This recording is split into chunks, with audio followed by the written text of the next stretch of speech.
Pues muy buenas tardes. Estamos en nuestro lugar del crimen habitual. Ya hemos tenido aquí unos cuantos clubes de lectura y el de hoy es especialmente satisfactorio porque venía yo recordando el que tuvimos con Andrés cuando publicamos A Merced de un Dios Salvaje, que fue también en otra catacumba literaria y también fue un club muy entusiasta. Y que nos iba a decir que unos pocos años después, no sé si 5 o 6, no solo seguimos aquí, sino que Andrés, 2 novelas después, porque entre medias estuvo El beso del ángel, viene con un giro de guión que pocos nos esperábamos, menos él, que tenía todas las razones del mundo para escribir esta novela. Y por fin aquí la tenemos, El árbol de las palabras. Cuando él empezó a contarme esta historia, esta ambientación, la verdad es que me quedé fascinada. Creo que tiene el aroma de las grandes historias, de las que nos han hecho lectores, yo creo, a todos los que estamos aquí, porque lo tiene todo. Tiene un lugar exótico, tiene un tiempo lejano, 100 y pico años, pero lo suficientemente cercano para que los personajes se muevan, actúen y tengan las pasiones, los sentimientos y las motivaciones que nos son tan familiares hoy en día. Luego tiene 2 protagonistas importantes e interesantes porque son un protagonista femenino, un protagonista masculino, pero son niños al borde de convertirse ya en jóvenes. Eso es muy difícil en la literatura y a mí, particularmente como lectora, es algo que me gusta muchísimo y que creo que Andrés, que ya había hecho otros niños estupendos en anteriores novelas, aquí se hace el máster ya de protagonista niño. Y luego tiene un momento de la historia realmente interesante y que él cuenta de una manera que lo hace apasionante, que es el reparto, la colonización de África, la presencia española allí, los aventureros que abrieron el camino a las grandes corporaciones para explotar el territorio con mayor o menor éxito. Aquí nos presenta a este Iradier, que es línea y media en los libros de bachillerato, y que aquí le vemos realmente en acción con ese punto, pues efectivamente, de la estirpe de los grandes exploradores y también de la estirpe un poco de Don Quijote, porque su aventura estaba destinada, y así fue, a no tener el éxito que hubiera merecido. Todo esto en unas 500 páginas. Yo creo que es una novela en la que se da todo. Una novela realmente para estar en ella y para permanecer en ella después de haberla leído. Creo que aquí la habéis disfrutado, me da la sensación de que tenéis también muchas preguntas, muchos comentarios, y el autor también tiene todavía más que ofrecer. Tiene, como dicen en las películas, el bonus track o la versión del director, y creo que nos va a dar todavía más de lo que ya nos ha dado en la novela. La novela, como se indica en esta faja tan debatida, que nos gusta o no nos gusta, queríamos poner, bueno, pues... No por el contenido de la faja, sino la faja en sí misma. Bueno, que esta novela, aparte de vosotras que sois unas lectoras premium, pues también ha tenido una lectora de calidad anterior a vosotras, que ha sido Luz Gabás, que fue también en la exploración literaria, digamos que ella fue la que abrió el camino hacia Guinea Ecuatorial, ¿no? Este lugar absolutamente fascinante, que está también en la masa madre de muchas familias, de mucha gente, y que es en general tan desconocido y que merecía su lugar en la literatura. Se lo dio antes que Luz, se lo dio Josefina Aldecoa, ahora se lo dio Luz Gabás, y ahora sigue en otra época previa y muy interesante, finales del 19, se lo da Andrés. Como veis, es una novela que tiene muchísima tela que cortar, como solemos decir aquí. Así que, chicas, ánimo, con tijera de Dal y de todo, y Pepa, ya sabes que te toca hacer los honores de la primera. Bueno, yo antes de nada, Andrés, quiero darte las gracias por haberte acordado de nosotros, por querer que estemos aquí, porque hayamos leído el libro antes que nadie, vamos a decir antes que tus lectores habituales. Por eso miles de gracias, porque tú sabes que yo te quiero mucho, te adoro, no hace falta que te lo diga. Yo creo que el libro es un reflejo tuyo. Hay muchas cosas tuyas ahí en el libro. Así es. Sí, yo creo que es él. El árbol de las palabras yo he ido anotando, que luego ya las pondré, las palabras, y además en un post-it ponía amor, vida, ponía un arbolito. Pero entonces a mí yo me quedo sin palabras. Tú, como te he dicho antes, el árbol de las palabras, pero yo me quedo sin palabras. Yo creo que solamente tú hubieras sido capaz de escribir este libro. Solamente con tanto, es que, no sé, es que son mucho, tratas a los personajes con una delicadeza y con una cosa que yo digo, Andrés, de verdad, Andrés, pues nada, yo te tengo que dar un abrazo. No, pero bueno, que no. ¡Qué momento! De verdad, que es que cada día estoy más blando, voy al revés del mundo, no sé. No, es que la da Andrés, la da. Entonces, bueno, yo te tengo que decir, no, ya te digo que a mí me ha encantado. A mí, por ejemplo, Oco me ha llegado al corazoncito, Martín.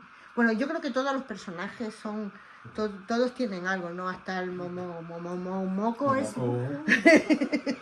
Yo creo que hasta ese, ¿no? Pero yo me quedo con Oco y Martín. Qué gracia, fíjate que te quedes con los dos personajes masculinos. Es que siempre andamos con estas historias de género también en la literatura y en todo, ¿no? A ver, no quiere decir que Bella no me haya gustado, que Ana no me haya gustado. Paciencia también me parece un personaje... Sí, Paciencia es muy bonito. Un personaje muy, muy bonito, pero yo me quedo con Oco. Quizás porque es el que más ha sufrido, el que más ha... Aunque todos ahí tienen algo, claro. Fíjate, de Oco, por empezar diciendo cosas así detrás de las páginas, inicialmente los llamaba yo búho.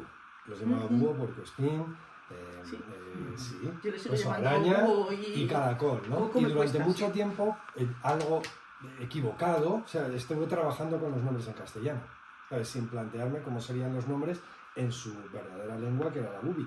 Que hay un día en el que digo, claro, llevo 200 y pico páginas, las estoy llamando como no es. Bueno, porque aunque el significado sea el mismo, la sonoridad del nombre, a ver con qué me encuentro. Y de repente llamo a la madre de César Brandon, que es el poeta guineano que ganó el Soul Talent con la poesía de su mamá, y eso, que es un tío maravilloso, igual que lo que escribe.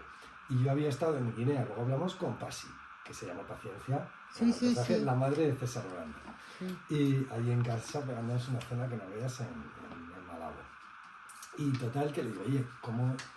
Lo he buscado en unos diccionarios, pero habla con algún bubi de allí para que me diga exactamente cómo se dice, sobre todo cómo se pronuncian estos nombres. Y me dice, bueno, pues puercoespín, pues tonji, tal, digo, joder, tonji, araña, ribobó, digo, bueno, bien, eso está bien porque es como contundente, y con momocobo, ribobó, es que yo creo mucho en la sonoridad de las palabras. Y elijo todos los nombres siempre con la sonoridad y que todos sean distintos, no puede haber un Martín y un Félix, quizás es casi lo mismo, no es lo mismo, pero hay algo que me los confunde, entonces intento separar. Eso es García Márquez. Claro. Fíjate. Y de repente pregunto, a ver, ¿y cómo se dice búho? Y me dice, oco. Digo, ¡wow! Algo he debido hacer bien para este regalo. O sea, para ganarme esto, porque, hola, ¿qué tal? Hola. Bienvenidísima. Digo, algo he tenido que hacer bien para que el universo me haga este regalo, para que un personaje, la traducción de búho, que era mi nombre en castellano, se diga oco, que es sonoro, precioso en la grafía, con la diéresis y con todo, y encima tan fácil de pronunciar. El bubi decía uku, más búho, ¿sabes? Que decía entre oku, sí, porque yo he visto que tú has estado de viaje por allí. Sí, eso fue, os lo cuento ahora también. Entonces, fíjate, ese día dije, pues fíjate, igual la novela vale la pena y todo escribirla, porque es como un guiño que era un nombre que lo hubiese escogido yo o diseñado yo, y se podía haber llamado el pobre Okotoji, que era el otro compañero, que era un nombre terrible, o sea, para un héroe, ¿no? De forma que, bueno, esas cosas pasan, ya veis. Sí, estoy viendo de un viaje. Mira, en realidad es un viaje que hice yo buscando a mis abuelos. Ya sí. Como sabéis. Sí, ya me contaste tú, sí. Pero bueno, cuenta. Pues nada, lo he contado, pero os voy a contar el orden un poco. Fijaos, yo empecé escribiendo sobre cosas que me importan. O sea, cuando escribí El guardián de la flor de loto, me fui al Tíbet por casualidad, quizá. Por Dios, mi viaje soñaba en Tíbet. Claro, fíjate, y el viaje soñado de cualquiera, porque está rodeado de un montón de magia y así, también hasta el propio nombre. ¿Sabes? Cuando Y te hablas conocía la vuelta, no flotabas un poco. Efectivamente.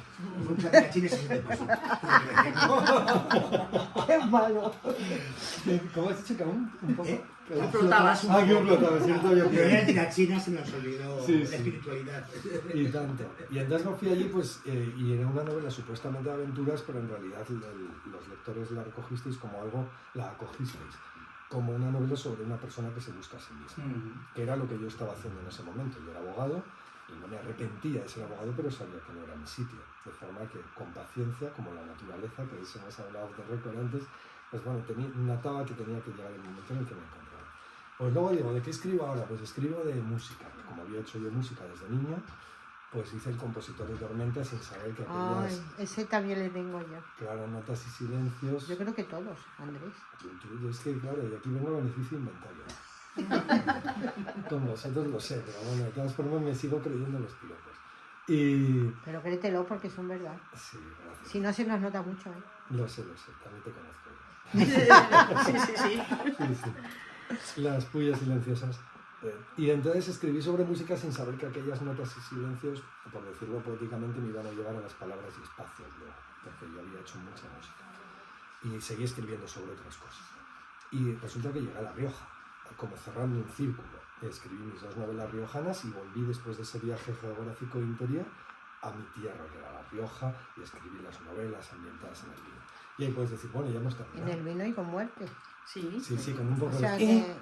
qué cambio, ¿no? pues, Qué cambio. Sí. Sí, fíjate que Sí. eso también lo hablamos. ¿Y por qué con thriller? Pues porque, no sé, notaba que era la forma de contarlo. No me veía yo haciendo entre copas. O sea, hablando de Sí. tono antes de trama, fijaos, ¿eh? O sea, Sí. entonces no me veía yo haciendo entre copas. Y hablando de mi tierra como algo idílico, como un fin de en la Toscana, no sé. ¿No? Y entonces digo, bueno, pues vamos a cargarnos un rato. Y también era por la cosa de sombra y luz de las bodegas, que era por arriba idílico, por dentro oscuro, como el alma humana. Entonces era una forma de hablar de la belleza absoluta y que yo sentía percibía en mi tierra a partir de la oscuridad, como decía Jung, ¿no? O sea, que no nos iluminamos viendo la luz, sino enfrentándonos a nuestra oscuridad. Y bueno, y fijaos que dices, ¿de ahora de qué hablo? O sea, ya he cerrado el círculo. Pero me quedaba una historia que contar que yo podía decir que la venía queriendo escribir desde siempre. Y es que mis abuelos, como sabéis, como se lo cuento a alguien que me puede estar escuchando ahora, vivieron muchos años en Guinea. Mis bisabuelos estuvieron allí, el bisabuelo desde el 17 y 18 hasta el 30 y algo. Y mi abuelo, pues también muchos años, claro. Se casó incluso con mi abuela, la llevó con 18 añitos a Ferrando Po, tuvieron a su primera hija ya, luego llegó la guerra, entonces ya se acabó todo y nunca más volvieron. Pero yo, que tuve la gran fortuna de vivir mucho con ellos porque fueron muy longevos y yo estaba muy unido, de hecho empecé a ejercer en el despacho de mi abuelo con él, con 82 años él, yo 23, ejerciendo los dos, llevando las demandas de divorcio de la zona de La Rioja Alta y de las herencias del media comarca. Y siempre me había contado las historias de Guinea, porque él, que estaba lleno de fantasía, eso. Os cuento esto no como un rollo, de verdad es muy importante me parece a mí, para entender por qué he escrito la novela y cómo. Pues él lo vivía todo con una fantasía, pintaba todo de magia, todo lo que vivía, cualquier cosa, hasta la más cotidiana. El abogado, paradójicamente, era de este perfil. Igual que mi bisabuelo, el que también vivía allí. Entonces, No. Estaba preguntando que no estaba segura. No, nada, no. Bueno, pues entonces, y el abuelo, claro, contaba que estaban en bata, el bisabuelo y el elefantito movía la casa para que salieran a jugar y de repente contaba lo del bilbaíno, que no es una broma, que era de Bilbao, que se quería meter en el agua y el abuelo no, y se mete y lo saca sin piernas, de los tiburones, y contaba, y cuando él se cogió la primera vez... Sí, esto es verídico. Sí, claro, al final, porque... Es que me quedan 20 páginas. Ah, pues fíjate. Todas esas cosas, claro, que las cuento yo como anécdotas de gente, son de los abuelos. Y sí, y entonces, por ejemplo, el abuelo, que a mí lo que más me fascinó, contaba cuando él se puso mal y cogió el paludismo y las fiebres y lo tuvieron allí en una aldea, como Iradier, curándolo durante semanas porque no lo podían mandar a la capital. que llamaban ellos, porque entonces en el viaje se les quedaba. Y él decía que le habían curado poniéndole hojas por aquí, o sea, con remedios naturales. Y cuando tenía las recidivas, que eran las recaídas que tiene una persona cuando ha tenido paludismo durante toda la vida, yo me acuerdo en el despacho, ejerciendo de abogado, salir a la cama, porque el despacho suyo, el primer año ejerció en su casa, lo tenía en Nájera, en un pueblo, salir a la cama con el abuelo octogenario, con una recidiva del paludismo de cuando estaba en Guinea, y delirando diciendo, hijo, ponme aquí las hojitas, ponme las hojitas. O sea, y decías, es que es todo verdad. Y en el peor de los casos era su verdad. Era como él la recordaba y como él la había vivido, porque en su inconsciencia estaba transmitiéndote esa verdad. Y entonces dije, es que esto hay que escribirlo. Porque, no sé si habéis visto, por ejemplo, hay una peli ahí que se llama algo así. Digo, no, es igual, luego lo comentamos. No es igual. Que me voy por los cerros de Úbeda. Entonces, y me fui entonces a Guinea a buscar estas historias. Hablé con la familia pues, para que me pusieran un poco más al día de lo que yo estaba, sobre pues, cómo había llegado el bisabuelo a San Marino, para luego hacer la ruta de África, pedir el puesto de funcionario allí, luego llegó a ser subgobernador, defensor del nativo, que era un cargo que a mí siempre, de ser el que defendía a los nativos de los abusos de los colonos y así. Y el abuelo pues con todo eso. Y me fui a buscar su historia a Guinea. ¿Qué pasa? Que llegué a Guinea y dije, no tengo que contar su historia. Porque su historia se desarrolló realmente en un momento muy plácido de la colonia. En el que, claro, pasaban cosas como, por ejemplo, lo de los alemanes, que llegaban allá y que no puedo decir, y porque el que no se le haya leído y todo eso. Pero bueno, al final y al cabo era un momento de transición, vamos a decir. Y dije, me tengo que ir a los orígenes de la colonia. O sea, ¿por qué gente como los abuelos, pero mucho antes, cuando todavía palmaban muchos más? O sea, porque ahí morían 1 de cada 2, más o menos, de los que llegaban. ¿Por qué se van allá sabiendo lo que va a ocurrir? ¿Qué es lo que les mueve? ¿Cuál es su motor? ¿Cuál es su faro para irse allá? Y entonces me fui a 1884 para contar lo que ocurrió en ese momento en el que hubo estos 3 pilares fundamentales de la historia de la colonia, que eran los misioneros claretianos, la conferencia de Berlín y la expedición de Italia. Lo dices aquí. Es la única cosa que he subrayado. Nunca subrayo en un libro y esta vez... Como si estuvieras preparando las ideas. Big Fish, esa quería decir. Big Fish es una película preciosa porque es un libro maravilloso, ¿no? La película. Pues fíjate, me lo voy a leer porque no he leído el libro. Y la película me encanta. Y yo al abuelo lo había tenido siempre como un poco el de Big Fish, porque cogía cualquier cosa de su vida y la multiplicaba exponencialmente en términos de magia. Pero luego te das cuenta de que realmente de que en Big Fish era la verdad, era como él la vivía. Decía, es que todo esto se lo está inventando usted. Dice, no, es como yo lo he vivido. Y yo quería escribir un libro, y aquí llego, que tuviera este tono. Porque lejos de cualquier barrabasada que hemos hecho los españoles allá, que era todo pues, bastante despreciable. Algunas veces con conciencia de lo que estábamos haciendo. Muchas, sin duda, sin conciencia de lo que estábamos haciendo. Algunas incluso con buena voluntad. Hay que decirte eso. Pero, aunque estuviéramos en ese marco, el abuelo y los abuelos lo habían vivido siempre desde una forma muy romántica, decimonónicamente hablando, en el sentido de entregarte a algo superior a ti mismo, a algo que amas, independientemente de lo que venga a cambio. ¿Sabes? Y por eso le dedico la novela a la abuela, que pongo por sonreír en todas las fotos de Guinea. Eso no es naif, eso para mí es la aceptación pura. La abuela lo pasaba fatal allá. Y sale siempre sonriendo. ¿Por qué? Porque estaba al lado de la persona que quería, que era el abuelo, que era un cañón y todas las cosas. Y el hecho de que siempre estuviera sonriendo y siempre plácida, para mí es una lección de vida enorme. Era decir, tengo aquí un universo maravilloso por un lado, pero hostil y letal, que es una palabra que le encantaba a Miriam para la contraportada. ¿Letal? Sí, no sé si la llegamos a poner. Sí. Ah, qué bien. Sí, sí. Pero todo está bien como es, que es algo que también digo en el libro.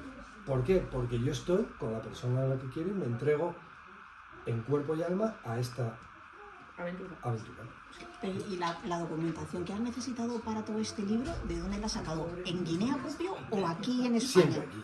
En los viajes te traes texturas, alguna anécdota para ti que te mueve, sensaciones. Por ejemplo, fue muy importante en el viaje de Guinea traerme el que no quedara absolutamente nada. de España, de nuestra presencia allá, para darme cuenta de que tenía que escribir otro libro, porque yo había pensado hacer autoficción inicialmente, como meter mi propia búsqueda en el libro. Que, bueno, pues igual hubiese sido chulo, pero dije, no quiero hablar de la Guinea de hoy, porque es lo peor. No. Es un país maravilloso, podrían ser los millonarios del continente, y son los millonarios del continente la familia del presidente y los cuñados. ¿Sabes? Y entonces dije, no quiero hablar de esto, quiero preservar ese tono de los abuelos en la narrativa. Entonces hablo de forma dramática, creo, muchas veces, pasan cosas terribles, pero no quería perder ese tono que es el que me lleva al haiku, las palabras perdidas, que es lo peor de lo peor que podía haber ocurrido en el mundo, y sin embargo, para mí es un libro muy romántico. ¿Por qué? Por el tono.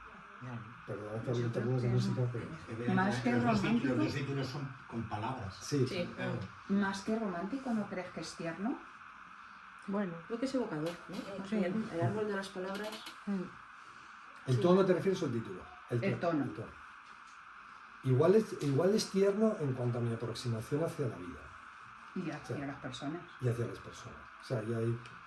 si han traslucido en el libro, lo que no me gustaría es que hubiese adulterado esa ternura o otro dramatismo. Yo te diría, Andrés, a ver cómo lo explico, que para que suene como lo que es un elogio, pero que dicho de mal modo, si me fallan las palabras del árbol, pues puede sonar como lo que estoy criticando, pero todo lo contrario que te digo. Pero yo creo, entiendo un poco lo que dice Asta, yo creo que es porque has conseguido que la literatura esté por detrás de la historia y de la vida. O sea, es un libro, como todos los tuyos, magníficamente escrito, tienes frases de morirte, y yo he pensado, hijo puta, es este que tío, o sea, ¿cómo lo hace de bien? Porque además es como, de repente hay una frase que llevamos no sé cuántas páginas de algo, y en esa frase está todo. O sea, es como dice, ¿cómo lo hace? ¿Cómo te lleva siempre a puerto?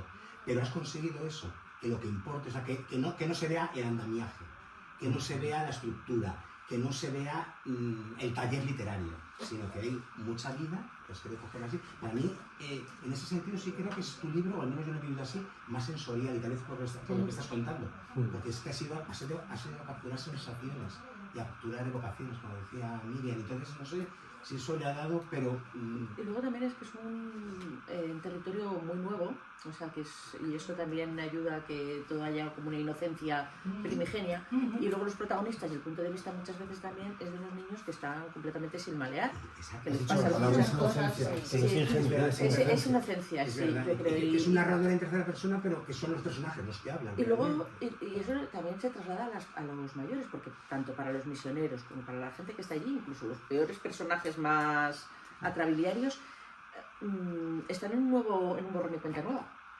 Claro, están en un momento de principiante. Sí. Claro, y es que no hay nadie más inocente que Martín. No, es al final es que verdad. Más infeliz que un cazo.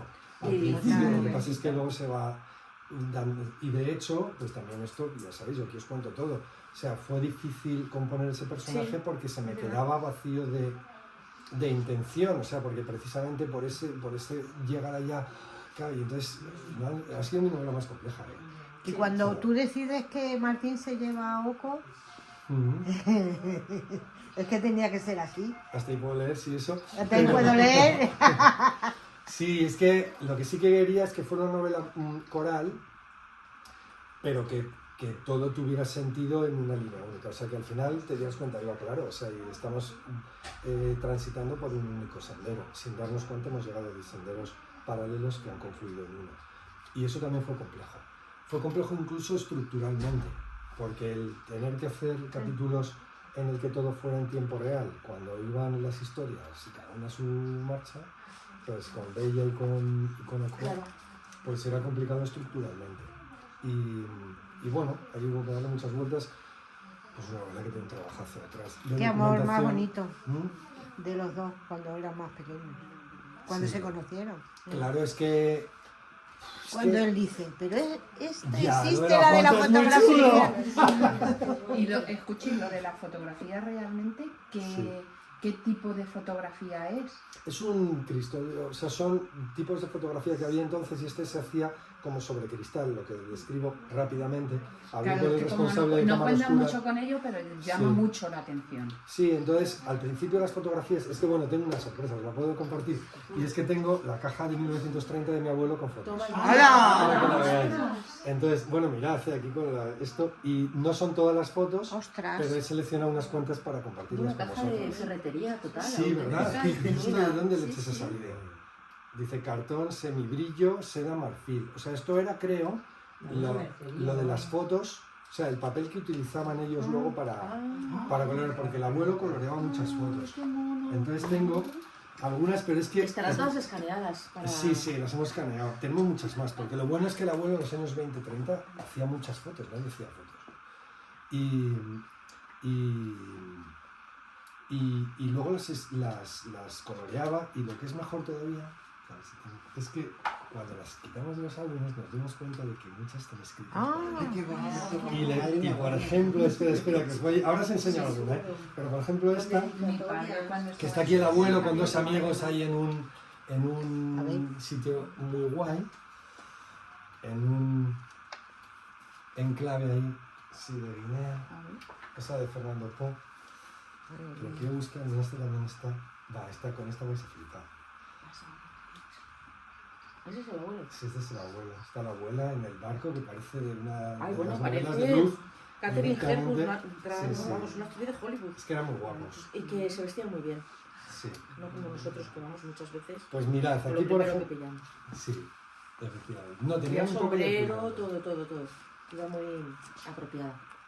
Mirad que abuela más guapa se bajó con 18 años. Ahí, Bueno, podéis preguntarle como si vinieran a del Andrés. Titanic. Bueno, pero Tal mira, cual. aquí está el abuelo, por ejemplo, tirado con un libro, ¿no?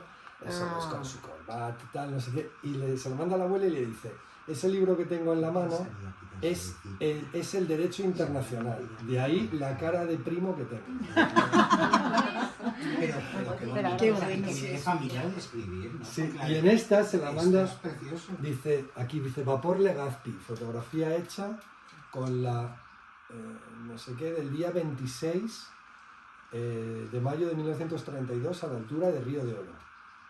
Y entonces le iba mandando algunas, y tengo por aquí alguna que pone para el amor de mi vida, algo así, porque le mandaba a la abuela las Claro, fotos. sí, dice, ¿qué pensaría quizás? Te quiero tu Gonzalo, pone Seguramente esta, la para la abuela, dices, es que esto es muy Qué feo. bueno. Queremos que es Porque precioso. yo quiero preguntar a Una vos. canción.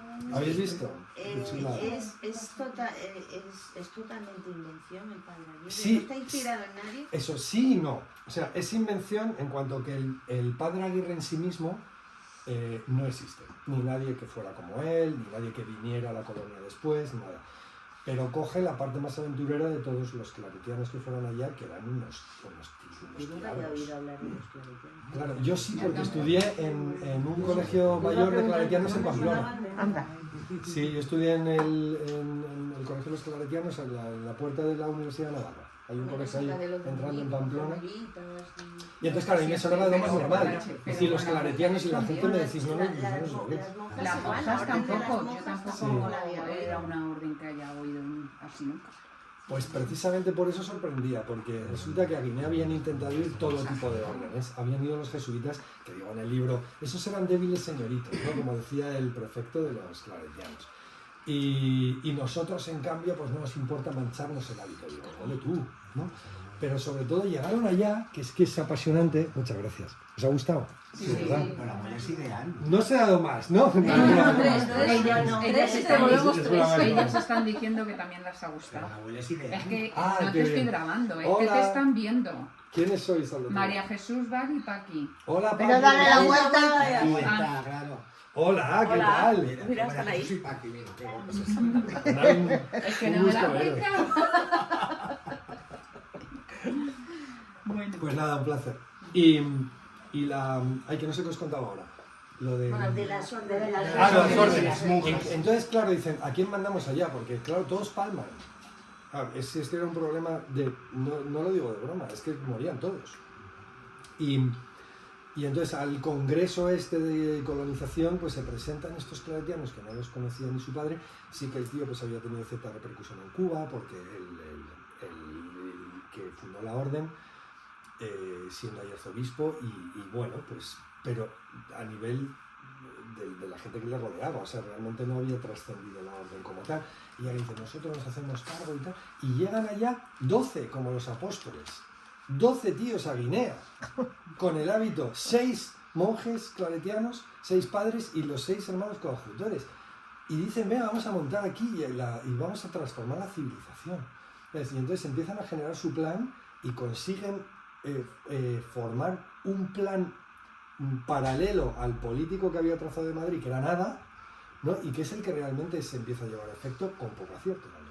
Pues, pero con un mérito, pues, a partir porque podéis decir, fíjate, estaban haciendo eso, estaban haciendo lo otro, barrabasadas que se cuentan en la novela, que son lo peor.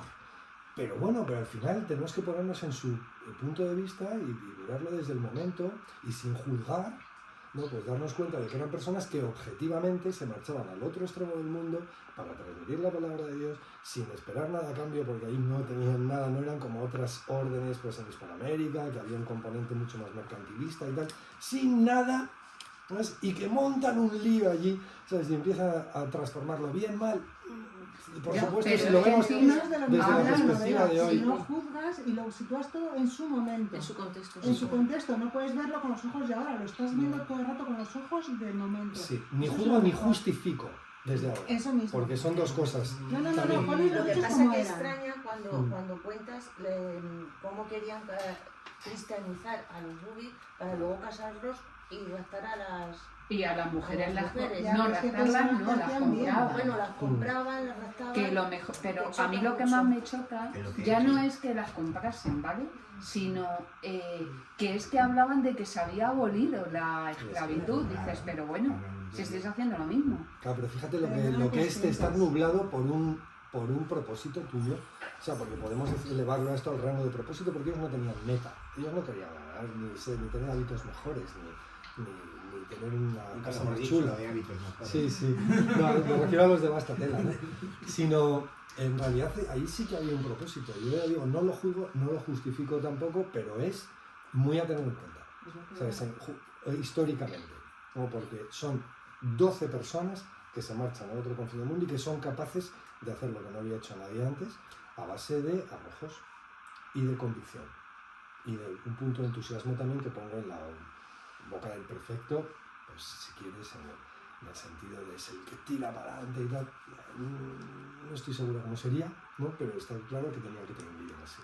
No, siempre. Me he leído muchos, lo poco que hay, pero son cuadernitos, son muy chulos, de la orden claretiana, de las misiones en Santa Isabel, en Fernando Po, y eso que son cuadernitos escritos por monjes, con lo cual dices, bueno, pues aquí sí, toda la historia está escrita por alguien y es todo tendencioso, tal, pero bueno, pues cuentan al revés y al revés.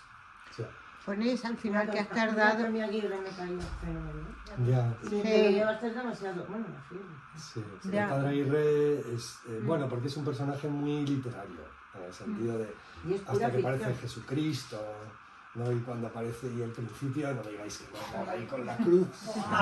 Eso sí, eso es muy bueno. Claro, Buenísimo, eso, ¿verdad que sí? Claro, yo decía, a ver qué, porque tengo que superar lo de Robert De Niro tirándose por la catarata. Entonces, yo dándole a la cabeza, pom, pom, pom, a ver qué hago para superar eso. Y de repente, digo, cógela, no sé cómo lo digo, la cruz como una espada antigua. Y ¡buah! A mí otra cosa que me llamó mucho la atención fue lo de que Fernando Po fue presidio. Sí, pero muchas islas en el siglo XIX, de todas las potencias que tenían colonia, lo fueron. Eso en Australia. Y entonces España pues intentó hacer lo mismo, como siempre copiando y sin criterio. ¿Sabes? Porque es que damos mucha penica.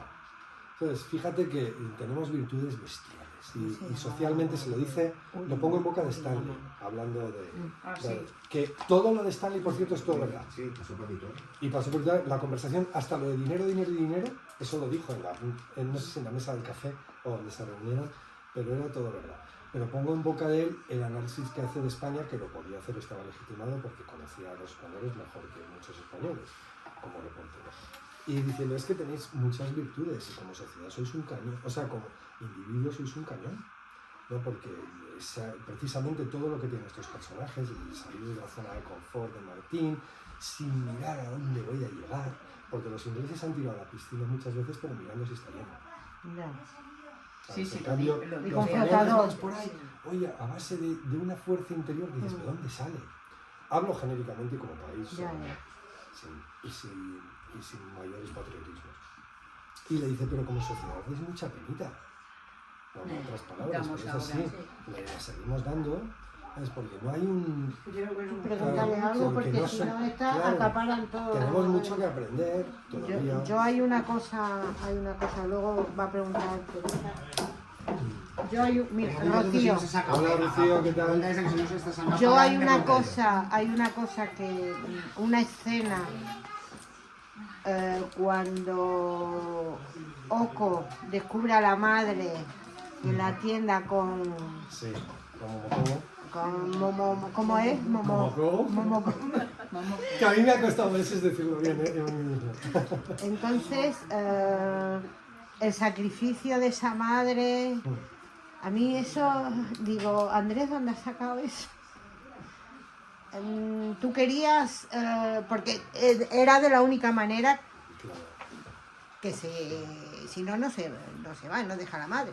Claro, tenía que buscar algo Por eso luego se suficientemente queda. dramático también para dar lugar a ese cambio, que era un cambio que no podía hacer de forma... Pero el sacrificio de esa madre tela, ¿eh? Claro. Yo es que lo he pero- vivido, te lo juro, lo he vivido directamente. Pero fíjate- Tal como lo cuentas, es que lo he vivido, digo, madre mía. Sí, yo no soy padre, Ya. sabéis que no tengo hijos, pero quiero pensar que harías cualquier cosa, ¿no? Entonces, Ya. si ella en ese momento piensa que es que la única salida que tiene el crío por lo del Momokobo, por lo del gigante, y además añadido a la parte que tiene ella de ver un poquito más allá y de darse cuenta de que bueno, pues puede haber luz más allá del túnel, o más bonito que puede que el túnel esté lleno de luz, ¿no? O sea, que vaya a recorrer más allá del poblado, pues bueno, pues es capaz de hacer lo que sea, ¿no? Entonces, fíjate, de todas formas, yo a veces se lo digo cuando doy conferencias de liderazgo con los managers y los CEOs y todo eso, les digo, todo el mundo está preparado para las grandes cosas. O sea, todos nos tiraríamos al mar a salvar a la hija o a la hijada. Claro, porque lo de Todos. cobarde es una de las palabras que Claro. él se cree y no es tal. Luego se ve al final que no es tal. Es que me da no sé qué lo de a jugar con el final al principio. Ah, pero sí pero podemos decir, porque... pero vosotras ya luego me dis.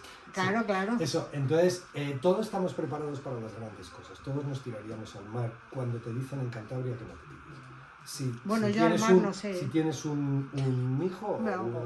ya digo en mi caso, una hijada que está ahí. Todos. Pero solo los grandes están preparados para hacer excepcionalmente bien lo pequeño. Claro. Y esto es muy importante darnos cuenta. O sea, al final pensamos que la épica está en esas grandes acciones como la de Uri, y yo pienso que eso es algo dentro de lo que cabe, y literariamente está magnificado, pero es natural.